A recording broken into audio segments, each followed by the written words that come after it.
What's going on, everyone? This is Brandon, and today we're going to be going over how to build an isopod terrarium, whether you want to breed your isopods or just keep them as your pets. We're going to go over my preferred method for keeping these guys happy and healthy.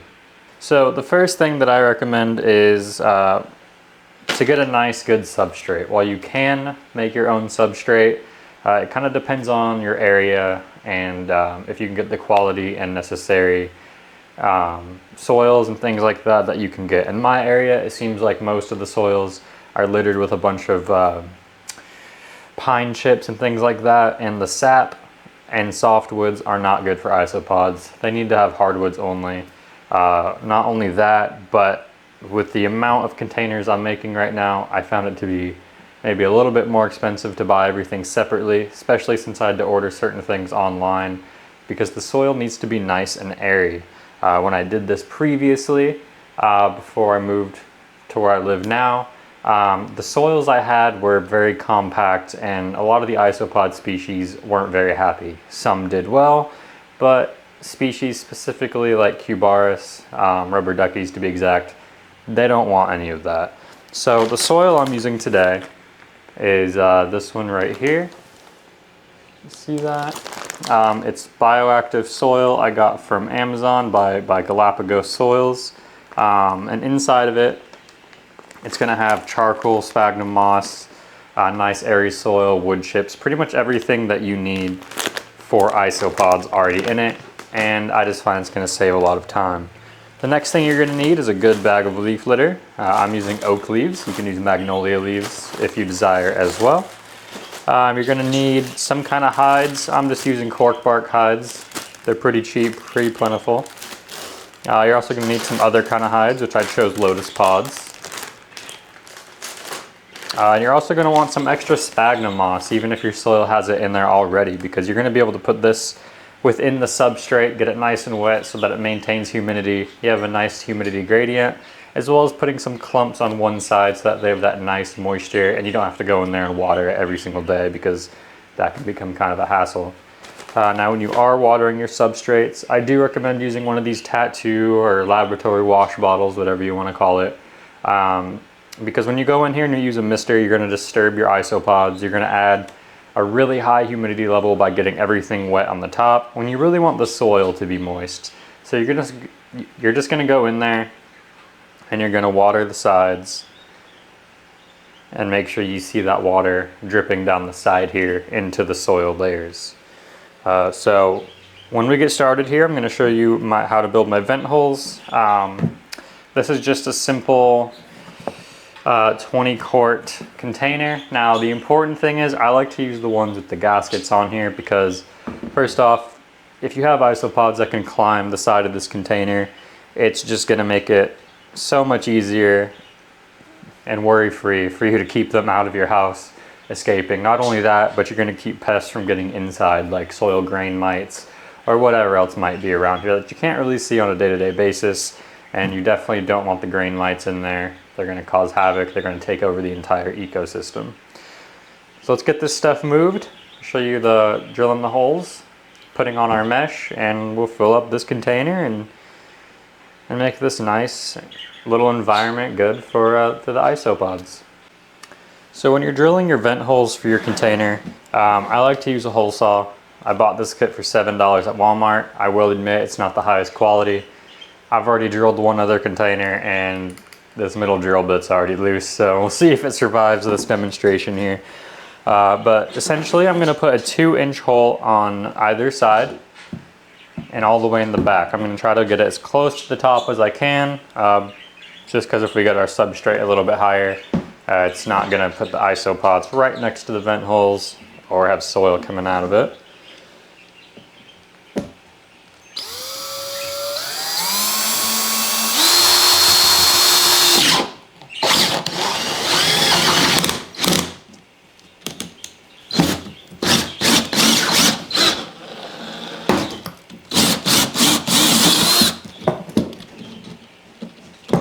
All right, that went a little bit interesting there. Let's do the other side.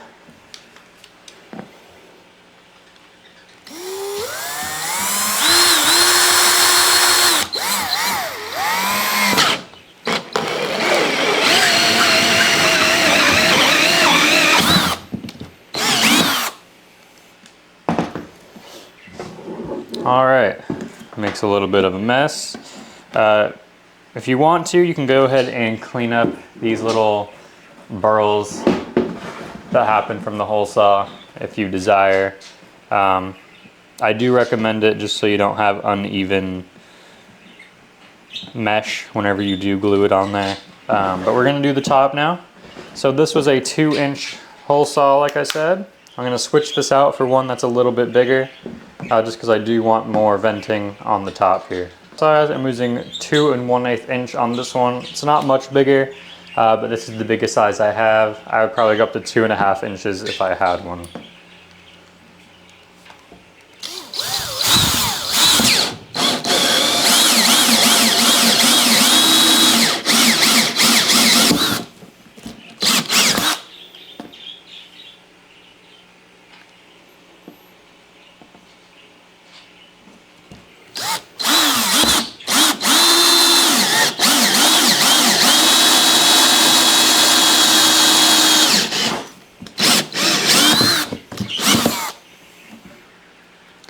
Alright, so basically what I try and do is I try to line up these top holes on the side with these side vent holes here, just to kind of create a nice venting system for the heat and fresh air in the side. Your isopods will appreciate it. Now we're going to add some, I'm going to show you what I do with the mesh on top of here. I'm not going to hot glue it for you because it does take a lot of time. I'm going to show you the one that I already made. The container I've already made previously. For this, I am just using window screen you can get from Amazon or the hardware store. However, I did layer it up twice and crisscross it to make the holes a little bit smaller. Now, I will say I do prefer using 400 mesh for this. It's super fine holes that keeps even grain mites out of here. And it's also going to allow ventilation, but keep humidity in as well so you don't have to water as much. So I'm not doing that in this video because it's not at my house yet, but as soon as it arrives in the mail, I'm going to be putting it over here and adding a little bit more glue just to get that extra protection, because like I said, you really don't want grain mites, ants, whatever it may be, to get into your containers. Now we're going to fill this up with substrate. I'm going to show you guys how to do the whole substrate, add in your hides, and it'll pretty much be done. Right, let's open up our bag of soil here.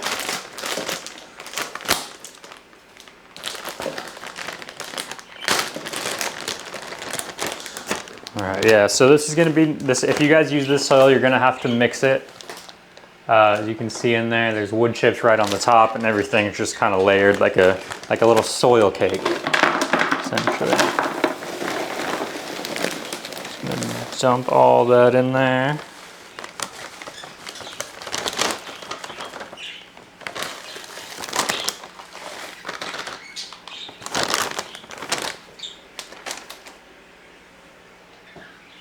Alright, now that the soil is poured in here, you can see it's nice and soft and airy and flaky. And the isopods are really going to love that. It's very dry. And we're just going to give it a very good mix here.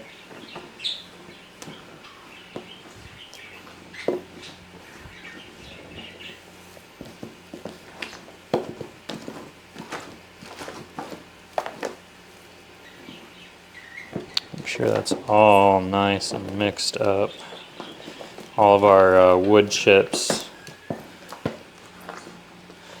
are intermixed through the soil, just increasing the airiness. Because what's really good about this is that it's not going to get compact like the other soils I was using. Your isopods are going to be able to go in here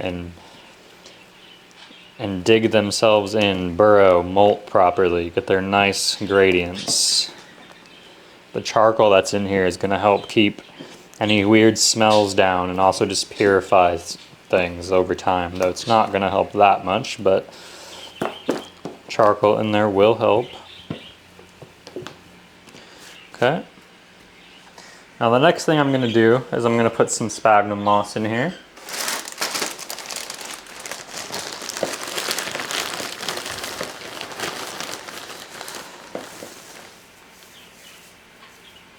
Take a little clump like that in this size.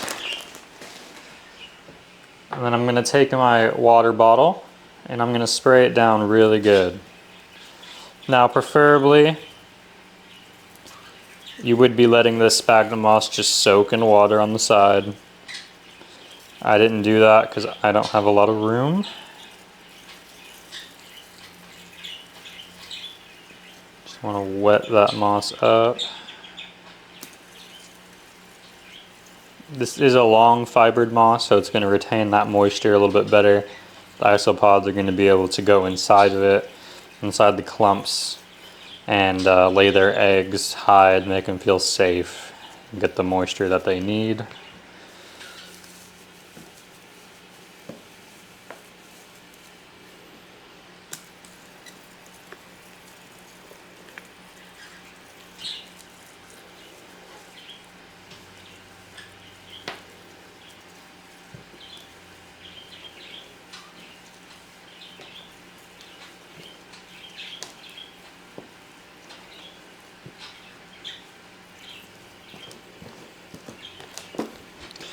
Alright, now we're just going to mix that in. Now as we're mixing it in, I'm just going to keep adding some water. Try to get some humidity levels in the soil. It's a little bit dry. Now we don't want it too wet, but we do want it wet enough. It's kind of just something you'll learn as you make your terrarium. You got to remember that isopods are essentially land crustaceans. They're like crabs. They need moisture to breathe properly. Some more than others. So of course when you're doing this, make sure you do additional research based on your species. Some will like it a little bit more dry. Some will like it a little bit more arid. Some are going to want to add some limestone powder to the soil, like rubber duckies. Those are very popular, and if you're looking at this video and you're wanting to get rubber duckies, this is not a guide for that, but I will say you want to add some cuttle bone for birds so they can eat the calcium. Add some limestone, organic limestone powder to the soil. Additionally, I would add bat guano to here as well. Since rubber duckies do live in caves. I'm making this species specifically for pineapple spiky isopods, which are an armadillium species, so this will be perfect for them. I also have some cubaris coming, Jupiters and cappuccino, and for those guys I will add some cuttle bone. I might even add some for the spikies as well.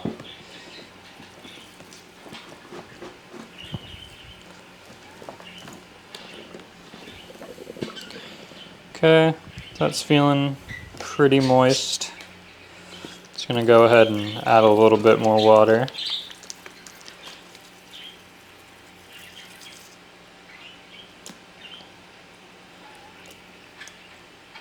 See, these bottles make it really nice. You can just squirt the sides, especially when everything's done. You know, you're not going to have to be putting this much water in there every day.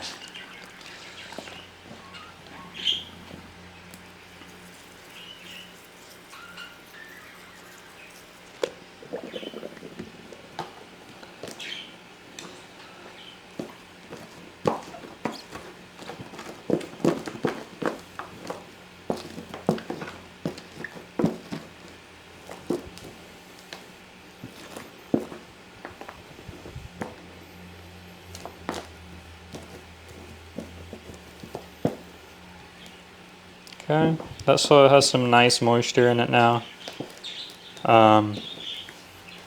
You can make it a little bit more moist than this.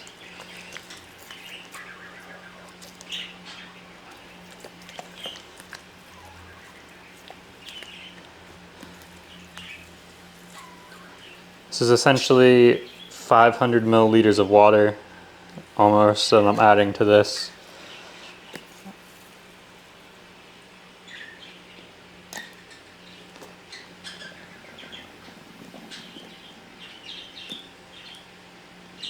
Pouring it down the sides, letting it get to the bottom.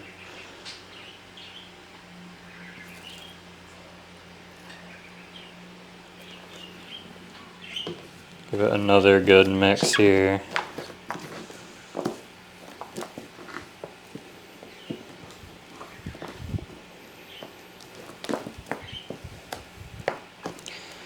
Okay, that's where we're going to stop with the water for now.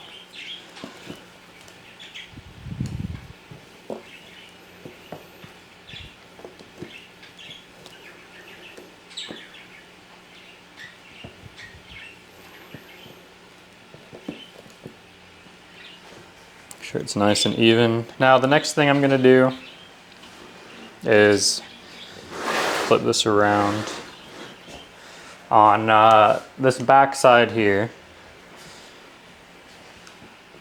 I'm going to kind of create a little divot essentially. Put this over here.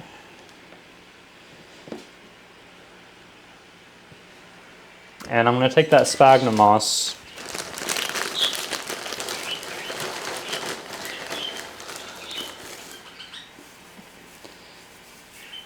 I'm going to add a nice cluster. And this is the wet side of the terrarium. And this is just going to allow moisture to stick into here, into this side. It's going to allow the isopods to come over here and get a lot of moisture if they need it, while also keeping this dry side where the vents are, have a lot of airflow, and for them to dry off a little bit if they so desire.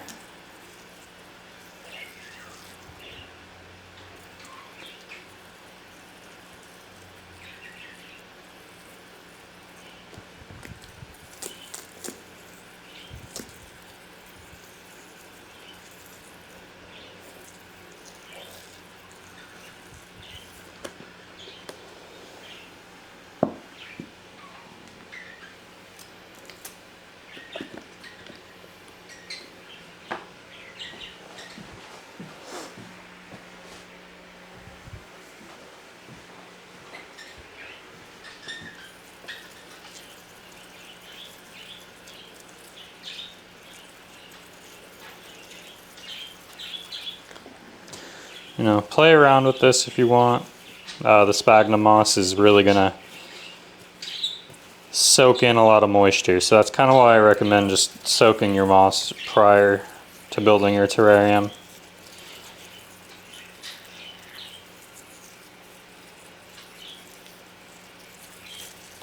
But I'll show you guys adding the isopods in here when we get this done, get you some nice close-ups of them.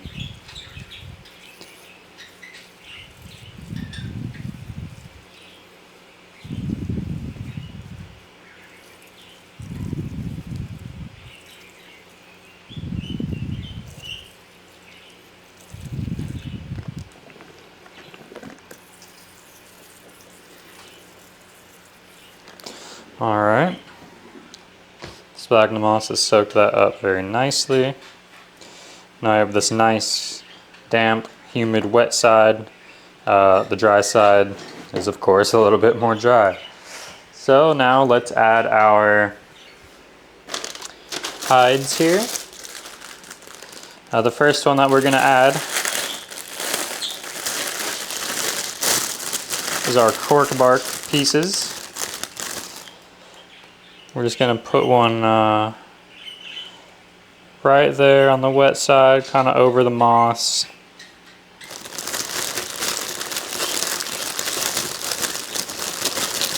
Take another one, put one on the dry side. This just allows them to hang out over here on the wet side if they want, or the dry side, while feeling nice and safe. We're going to take our leaf litter. We're going to put a healthy amount of leaf litter on here. The wet and the dry sides. And what this is going to do is going to hold in the humidity, give the isopods something to munch on. Help them feel safe, which is also going to increase their breeding. Just give them a more natural, rounded out environment.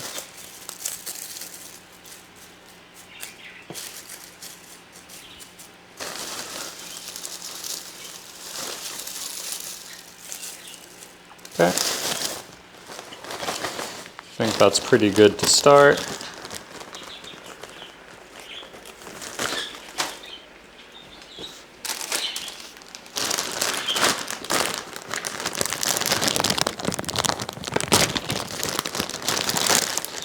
Now let's add our lotus pods.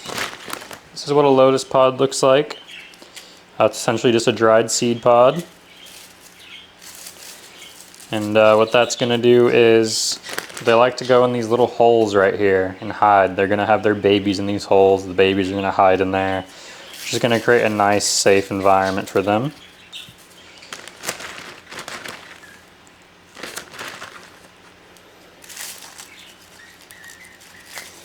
A few of these seed pods in different orientations.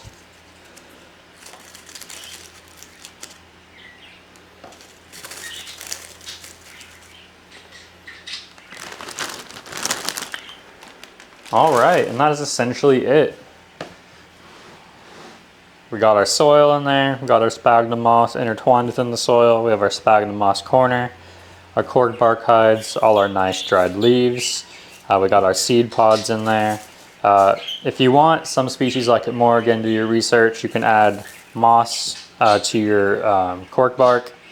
Make sure it's clean, and the isopods will eat the moss and be all happy. I might do that later, but I'm actually currently growing moss right now. It's not ready to be harvested, but when it is, I might add some on there. It'll root up and be nice. So we're gonna add the isopods now.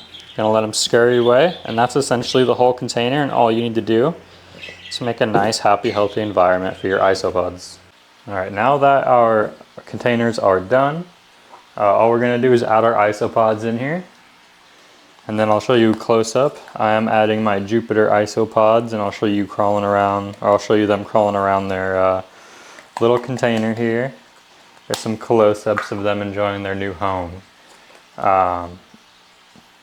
For food, I use Repashy morning wood, and you'll also want to put some cuttlebone, which I believe I mentioned earlier, as well as some dried shrimp that you use for snails, or not snails, I'm sorry, for turtles and other reptiles you can buy at your local pet store. That's going to help them retain their color, give them some protein, which most isopods do enjoy. Alright, and that is essentially how you build an isopod terrarium. It's not too difficult. There is a small learning process, of course, just kind of figuring out the humidity that you need for each species.